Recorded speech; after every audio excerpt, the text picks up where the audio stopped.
한 니쌤입니다. 먼저 여러분, 제가 신학기라 너무 정신이 없어서 일요일날 올리기 한 영상을 부득이하게 하루 늦게 올리게 되어서 정말 죄송해요. 급하게 올린다고 막 올리고 싶지 않았고, 그래도 여러분에게 도움이 될 만한 영상을 조금 더 여러분이 알아듣기 쉽게 올리고 싶어서 하루 늦어지게 된 점 양해 부탁드립니다. 약속드렸던 대로 제가 어제까지 메일을 모두 확인해서 음악, 미술, 그리고 체육, 실과 이렇게 4가지의 백지국스트를 공유해드렸어요. 혹시 저는 기간을 놓쳐서 받지 못했어요 하시는 선생님들은 제 메일을 확인하셔서 메일로 다시 한번 이메일을 보내주시면 제가 시간 나는 대로 보내드리도록 하겠습니다. 오늘은 여러분에게 제가 어떠한 기준으로 외우고 이건 외우지 않고의 암기 범위를 정했는지에 대해 알려드리려고 해요. 저도 이명 공부를 하다가 이건 도대체 어디까지 외워야 하는 거지? 이건 외우지 않아도 되는 건가? 굉장히 계속 반복해서 저에게 질문을 했고 또 이 부분이 가장 공부를 하는 데 있어서 어려웠던 부분인 것 같아요. 그래서 오늘 영상이 여러분이 암기 범위를 정하는데 조금이나마 도움이 되셨으면 좋겠습니다. 참 여러분, 제가 여러분에게 오늘 영상의 꿀팁에 대해서 알려드리기 전에 꼭 해드리고 싶은 말이 있어요. 제가 여러 선생님들에게 메일을 받다 보니까 어떤 선생님들이 아직 아웃풋을 하지 않고 있는데 괜찮냐고 물어보시더라고요. 근데 저는 반드시 아웃풋을 하는 걸 추천을 드려요. 그리고 아웃풋을 하는 방법도 굉장히 다양한데, 예를 들어서 백지 복습, 아니면 빈칸 문제 내주기, 그냥 백구 문제집 풀기, 아니면 말터디가 있겠죠. 저는 이 중에서도 말터디를 꼭 하는 걸 추천을 드려요. 주관식으로 임용고시가 바뀐 지 한 10여 년 정도 되었는데요. 객관식에서 주관식으로 바뀌게 된 이유가 진짜인지는 모르겠지만, 교사는 자신이 알고 있는 지식을 남에게 언제 어디서든 알아들을 수 있게 쉽게 설명할 수 있어야 하는 사람이기 때문이라고 해요. 이러한 취지에서 봤을 때 우리가 배운 것들을 말로 풀어내는 과정 자체가 임용 준비에서 굉장히 중요한 과정이기 때문이에요. 빈칸으로만 복습을 하게 된다면 나중에 주관식 시험에서 조금 어떻게 내가 서술을 해야 하는지 힘이 들 수도 있겠죠. 그리고 아웃풋을 하지 않고 계속 인풋만 한다면 내 머릿속에 있는 내용들을 어떻게 키워드를 잡아서 뱉어야 되는지 힘이 들 수가 있어요. 물론 지금은 한 명씩 번갈아 가면서 질문을 하고 답을 하고 질문을 하고 답을 하고 하는 이 과정이 조금은 시간 낭비 같다고 느껴질 수 있겠지만, 나중에 여러분이 실제로 기출문제를 풀어보고 또 기출분석을 하게 되다 보면 이 말터디 하는 과정이 굉장히 필요하다는 걸 스스로 느끼실 거라고 생각을 해요. 그렇기 때문에 지금부터 말터디를 하면서 내가 말을 할 때 키워드를 잘 넣어서 말하고 있는지, 잘 말하지 못하는 부분은 없는지, 잘 말하지 못한다면 어떤 부분이 부족한 건지 반드시 체크를 하셔서 주관식인 임용시험에 고득점 하시는 걸 추천드립니다. 그러면 지금부터 제가 어떻게 암기 범위를 결정했는지 말씀드리도록 할게요. 먼저 첫 번째, 너무나 당연한 말이지만 남들이 외우는 만큼 외우세요. 여러분, 기본 이론은 아무리 지엽적으로 외운다고 하더라도 지엽적으로 내기 굉장히 힘든 과목이에요. 저도 처음에는 이걸 몰라서 정말 기본 이론에 있는 내용을 토시 하나 안 틀리고 다 외워야 한다고 생각을 했어요. 그래서 정말 밑줄 쳐가면서 강사가 중요하다고 하지 않은 부분까지 동그라미를 치고 이 부분이 나올까? 저 부분이 나올까? 굉장히 꼼꼼하게 봤던 것 같아요. 근데 어차피 여러분 6월, 7월, 8월에 가게 되면 그런 내용들은 하나도 기억하지 못하고 또 기억할 시간도 없어요. 그렇기 때문에 지금부터 정말 기본 이론은 크게 중요한 내용들만 나뭇가지를 쳐서 나가듯이 기억하시는 걸 추천드립니다. 그리고 가끔 너무 지엽적으로 보다가 남들이 다 외우는 정말 중요한 걸 놓치는 경우가 있어요. 제가 그랬는데요. 제가 중간에 공부를 하다가 3, 4월쯤에 개인적인 사정으로 공부를 조금 쉬게 된 적이 있었어요.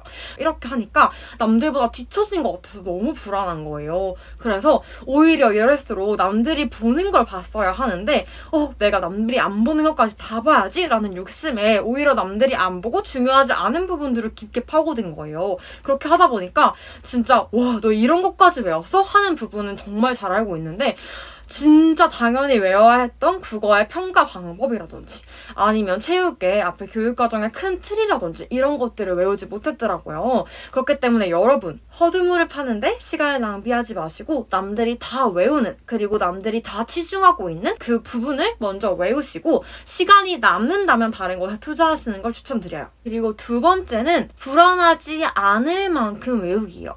이 부분이 정말 중요한데요.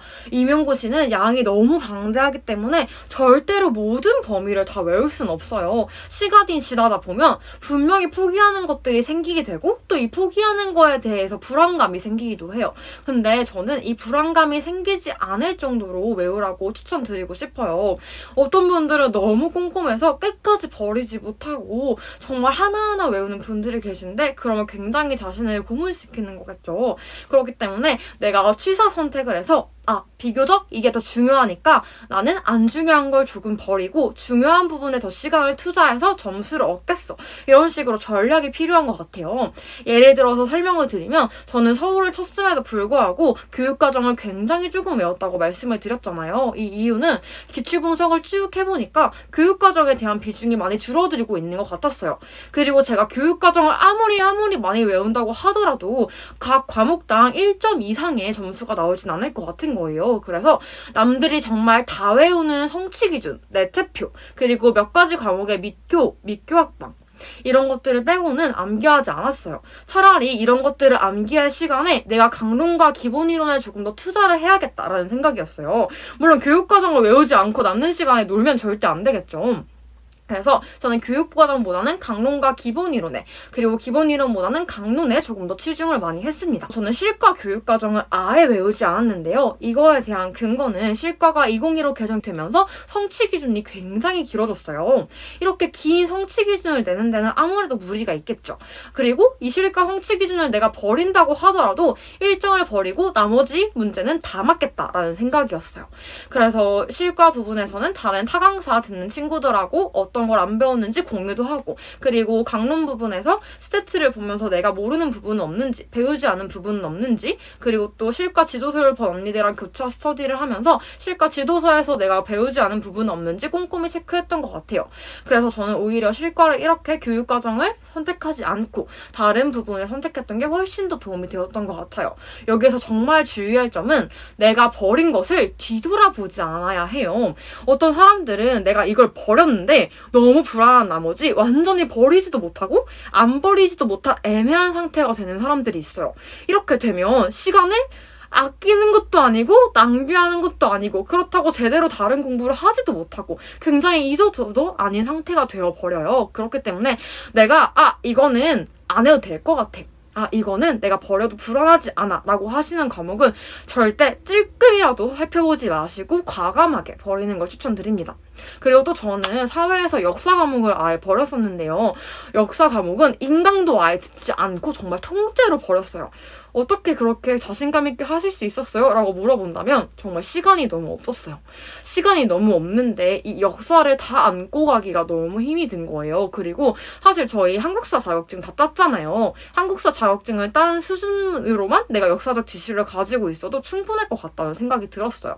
그래서 역사 부분은 아예 인강도 듣지 않고 다 전부 버렸었는데 실제로 저희 때는 역사 부분이 출제가 되지 않았지만 작년도 시험에는 역사 문제가 출제가 되었죠. 근데 제가 풀어보았을 때 사실 굳이 그 역사 많은 강의 다 듣지 않아도 풀 수 있었던 문제였던 것 같아요. 그렇기 때문에 여러분도 여러분이 중요하다고 생각하는 거, 중요하지 않다고 생각하는 거에 대해서 확신과 자신감을 가지시고 불안감에 찔끔찔끔 보지 마시고 버릴 것은 확실히 버리시고 투자할 것에 확실히 투자하시는 걸 추천드립니다. 그리고 마지막으로 세 번째, 전년도 시험에서 출제가 된 부분은 버리라고 말씀드리고 싶어요. 실제로 저는 전년도 시험에서 출제된 부분들은 정말 한 개도 보지 않았어요. 예를 들어서 저희 전년도 시험에 실과에서 실습 중심 모형이 나왔고 그리고 그거와 엮어서 뜨개질에 관한 부분이 나왔었어요. 그래서 저는 실습 중심 모형과 뜨개질 부분은 아예 버리고 공부를 하였어요. 그리고 과학에서도 출제가 되었던 그 해당 단원 자체는 아예 보지 않았어요. 제가 이렇게 했던 이유는 임용의 양이 정말 방대한데 교수님들이 굳이 지난번에 냈던 곳에서 똑같은 문제를 낼 것 같진 않은 거예요. 정말 낼 문제가 수두룩 빽빽 천지거든요. 그렇기 때문에 여러분도 전년도에 봤던 것들은 그냥 인강을 듣는 정도로 마무리하셔서 시간을 아끼는 걸 추천드립니다. 선생님, 전 근데 그래도 너무 불안해서 꼭 봐야 할 것 같아요. 이걸 안 보면 제가 불안해서 자꾸 찔끔찔끔 볼 것 같아요 하시는 분들은 어쩔 수 없겠지만 저는 정말 과감하게 버리고 제가 투자할 수 있는 것에 투자하고 싶어요 하시는 분들은 과감하게 버리는 걸 선택하시는 걸 추천드립니다. 여러분, 오늘 이렇게 제가 어떻게 암기 범위를 정했었는지 그리고 어떻게 암기 범위를 좋아하면 좋은지에 대한 영상에 대한 설명을 드렸어요.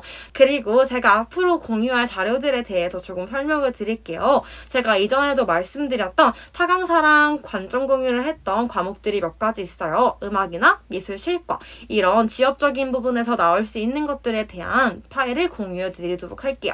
그리고 두 번째는 제가 서울을 치시는 분들과 함께 지엽 스터디를 했었다고 했잖아요. 이 파일도 한번 보시면서 아, 그냥 이런 게 있구나 정도로 보고 넘기시면 될 것 같아요.